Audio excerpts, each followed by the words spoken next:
Welcome engineers. आज हम UP PCL JE civil engineering के प्रीवियस ईयर के क्वेश्चंस करेंगे। ये इसका पार्ट 12 है, तो प्लीज़ आप लोग वीडियो को पूरा देखिएगा। ये क्वेश्चन आपके एसएससी जेई, मेट्रो जेई व यूपी जेई के लिए भी मोस्ट इम्पॉर्टेंट हैं। पहला क्वेश्चन है, before testing setting time of cement what should be done test for. यहाँ पर पूछा है, सीमेंट के जमाव काल के टेस्ट से पहले किसका टेस्ट करना चाहिए। आपको ऑप्शंस दे रखे हैं। कंसिस्टेंसी का टेस्ट करना चाहिए, फाइननेस का टेस्ट करना चाहिए, स्ट्रेंथ का टेस्ट करना चाहिए या फिर साउंडनेस का टेस्ट करना चाहिए। तो आपके सिटिंग टाइम के टेस्ट से पहले कंसिस्टेंसी का टेस्ट करना चाहिए। ऑप्शन ए आपका राइट रहेगा। अगला क्वेश्चन है, सीमेंट में जल्दी व ज़्यादा स्ट्रेंथ प्राप्त करने के लिए उसके संबंध में आपको कुछ पॉइंट दे रखे हैं। आपका ए है, उसकी जो पिसाई है वो बारीक करनी चाहिए। चूने की जो क्वांटिटी होती है उसे डिक्रीज करना चाहिए, या फिर उसे ज़्यादा टेम्परेचर पर जलाना चाहिए, या उसमें जिप्सम की जो क्वांटिटी होती है उसे बढ़ा देना चाहिए। आपके ऑप्शन ए और सी राइट रहेंगे। अगला क्वेश्चन आपका सोम से है, at hinge bending moment will be. आपके हिंज पर बेंडिंग मोमेंट जो है वो क्या रहेगा। ऑप्शंस आपको दे रखे हैं, जीरो रहेगा, लो रहेगा, मॉडरेट रहेगा या फिर मैक्सिमम रहेगा। तो आपके हिंज पर बेंडिंग मोमेंट रहेगा जीरो। ऑप्शन ए आपका राइट है। अगला क्वेश्चन है, polar moment of inertia of A solid circular shaft of diameter D is.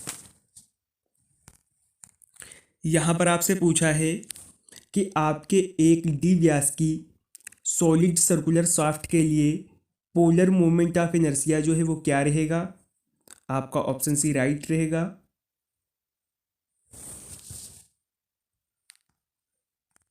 Next question है, which of the following theory over estimated of elastic strength of ductile material. इस question में पूछा गया है कि निम्न में से कौन सी थ्योरी किसी डक्टाइल मटेरियल की इलास्टिक स्ट्रेंथ का जो है अधिक अनुमान लगाती है। ऑप्शंस आपको दे रखे हैं, distortion energy theory, Haigh theory, maximum principal strain theory या फिर मैक्सिमम प्रिंसिपल स्ट्रेस थ्योरी। तो आपके डक्टाइल मटेरियल की इलास्टिक स्ट्रेंथ की आपका ऑप्शन सी राइट रहेगा, maximum principal strain theory. Next question है, the critical stress on column for elastic buckling by Euler formula is. यहाँ पर पूछा है, यूलर फार्मूला द्वारा इलास्टिक बकलिंग के लिए जो है आपके कॉलम पर क्रिटिकल स्ट्रेस क्या रहेगी। आपको ऑप्शन दे रखे हैं। ऑप्शन ए आपका राइट रहेगा।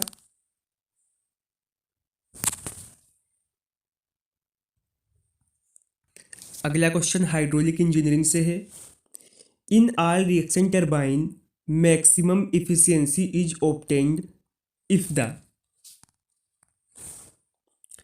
आपकी सभी रिएक्शन टरबाइन में अधिकतम दक्षता प्राप्त की जा सकती है यदि क्या हो। ऑप्शंस आपको दे रखे हैं, आपके इनलेट पर जो है ब्लेड का एंगल 90 डिग्री होना चाहिए, आपके आउटलेट पर एब्सोल्यूट वेलोसिटी का जो है एंगल 90 डिग्री होना चाहिए, या फिर गाइड वेन का जो है एंगल 90 डिग्री होना चाहिए, या फिर आउटलेट पर जो है ब्लेड का एंगल 90 डिग्री होना चाहिए। आपका ऑप्शन बी राइट रहेगा। नेक्स्ट क्वेश्चन है, a constant discharge to increase the head hydraulic pump are. आपके कांस्टेंट डिस्चार्ज पर हेड को बढ़ाने के लिए हाइड्रोलिक पंप में क्या करते हैं? ऑप्शंस आपको दे रखे हैं।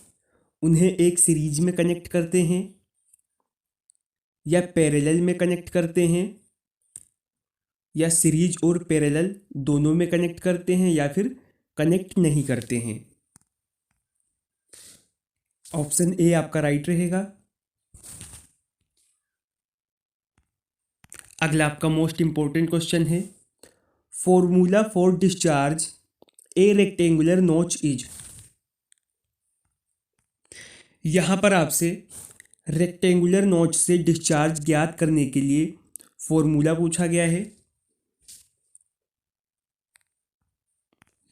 आपका ऑप्शन ए राइट रहेगा।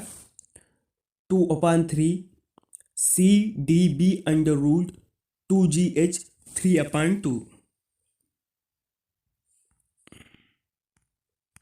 अगला क्वेश्चन है, consider the following measuring structures. यहां पर आपसे मेजरिंग स्ट्रक्चर के बारे में विचार करने के लिए कहा गया है। ऑप्शंस आपको दे रखे हैं। Submerged broad crested weir, free broad crested weir, free sharp crested weir, या फिर फ्री ओजी स्पिलवे। ये आपके दिए गए चारों ऑप्शन में से पूछा गया है, which is the correct sequence of the discharge coefficient of these structures in increasing order. इनके बढ़ते हुए क्रम में इन संरचनाओं के जो है कोफिशिएंट ऑफ डिस्चार्ज का जो है सही क्रम पूछा गया है कि वो कौन रहेगा। आपका ऑप्शन डी राइट रहेगा। नेक्स्ट क्वेश्चन है, the major loss of hydraulic energy in pipe flow occur in long pipe due to.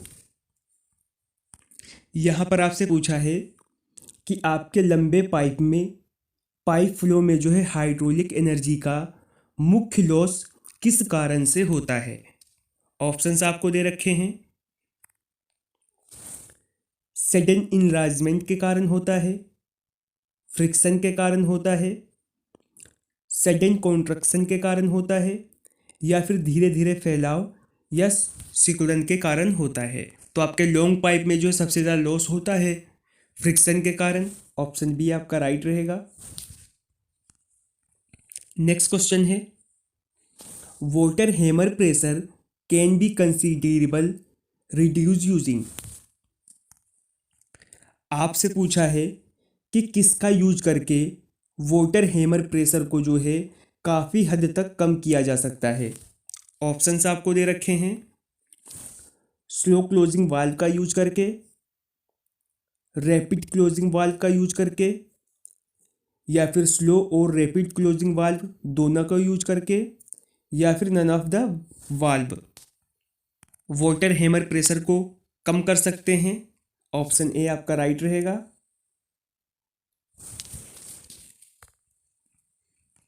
अगला क्वेश्चन है, in determining of bearing capacity of piles empirical factor C is assumed dash for drop hammers।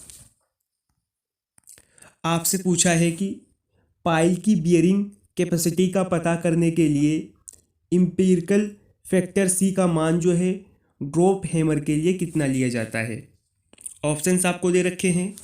0.25 लेते हैं, 1.5 लेते हैं, 2.5 लेते हैं, या फिर 3.5 लेते हैं। तो मान लिया जाता है 2.5। ऑप्शन सी आपका राइट रहेगा। अगला क्वेश्चन है, if B is width footing, W is a load per meter and P is safe bearing capacity of the soil, then the correct relation among them will be. यहां पर पूछा है कि किसी फुटिंग की चौड़ाई जो है वो बी है, लोड पर मीटर में डब्ल्यू है और सॉइल की सेफ बियरिंग कैपेसिटी पी है, तो उनके बीच में जो है आपको सही रिलेशन बताना है। तो इसे रिप्रेजेंट करेंगे, ऑप्शन बी आपका राइट रहेगा। अगला क्वेश्चन है, liquefaction of foundation soil during an earthquake shall not be reason for cracking of. यहाँ पर पूछा है भूकंप के समय नींव की मिट्टी का द्रवीकरण किसके जो है क्रैकिंग का कारण नहीं हो सकता है। ऑप्शंस आपको दे रखे हैं, केवल आपके बिल्डिंग की बालकनी, या केवल आपके बिल्डिंग का फ्लोर, या फिर आपके बिल्डिंग के बीम और कॉलम्स, या फिर आपकी बिल्डिंग की wall and roof. Option A आपका राइट रहेगा, only balcony in the buildings. अगला क्वेश्चन है, pneumatic tyre rollers are used for compaction of days soil is low plasticity. Pneumatic tyre roller का यूज जो है कम प्लास्टिसिटी की किस सॉइल को दबाने के लिए किया जाता है। सैंड के लिए, लोमी के लिए, सिल्टी के लिए, या फिर प्लास्टिक के लिए। आपका ऑप्शन सी राइट रहेगा। फिर आपका लास्ट क्वेश्चन है, which of the following statement is correct. यहाँ पर आपको कुछ स्टेटमेंट दे रखी है और आपसे पूछा है इनमें कौन सी करेक्ट है। ऑप्शंस आपको दे रखे हैं, ज़्यादा यूनिट वेट पर जो है परमेबिलिटी ज़्यादा होती है। ऑप्शन बी है आपका, यूनिट वेट से जो है परमेबिलिटी अफेक्ट नहीं होती है। ऑप्शन सी है आपका, हाई विस्कोसिटी पर आपकी जो है हाई परमेबिलिटी होती है। और आपका ऑप्शन डी है, ज़्यादा यूनिट वेट पर जो है आपकी कम परमेबिलिटी होती है। तो आपका करेक्ट आंसर रहेगा ऑप्शन नंबर डी।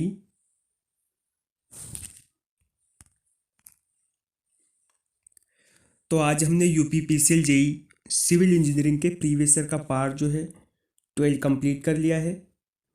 बाकी के पार्ट्स अगर जो आप देखना चाहते हैं तो वो आपको प्लेलिस्ट में मिल जाएंगे। अगर वीडियो पसंद आई हो तो वीडियो को लाइक करें और हमारे चैनल पर नए हैं तो चैनल को सब्सक्राइब करें।